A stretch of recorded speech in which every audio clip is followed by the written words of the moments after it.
Banyak. Alhamdulillah. Alhamdulillah. Dari segi apa tu? Dia banyak cakap lah ni. Lepas tu dia punya eye contact pun elok.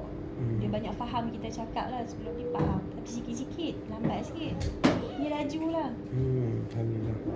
Perubahan nampak lah nah. Nampak. Dalam masa 14 hari saja. 14 hari lah. 14 hari ni lah. Faham.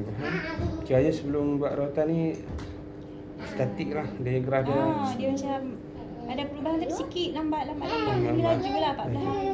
Alhamdulillah. Telefon pun berhenti lah. Berhenti terus Berhenti TV. terus lah. Tak ngamuk. Tak apa dia. Okey. Dia kalau panggil nama dia balik tak? Balik. Okey, baik, tak apa. Alhamdulillah. Jadi hari ni kita buat rawatan kali kedua lah nah. Kita harap ada perkembangan lagi untuk dia. Dia dah ke sekolah dah ke belum?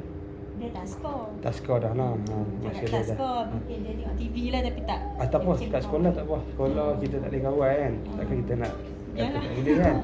Tapi tak apa, kat rumah tu yang penting dia dengan kita ni banyak kita dengan dia je lah. Lepas rawatan tu kira dia memang banyak lah dengan kami. Dia nak main sama-sama. Aku ajak main tak mau sangat. Duduk seorang-seorang Dia dia. nak kira dia nak tengok TV. Dia banyak nak main dengan abang.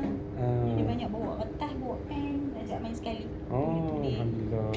Bila dia dah fokus, dah respon, dah bagi kertas tu, maksudnya dia nak belajar kan. Maksudnya kita nak ajak dia mudah lah. Nak bercakap pun insyaAllah mudah. Rasa macam mudah sikit dah ajak dia lah ni. Dia cepat tangkap lah. Alhamdulillah. Syukur Allah. Akil Hayyan.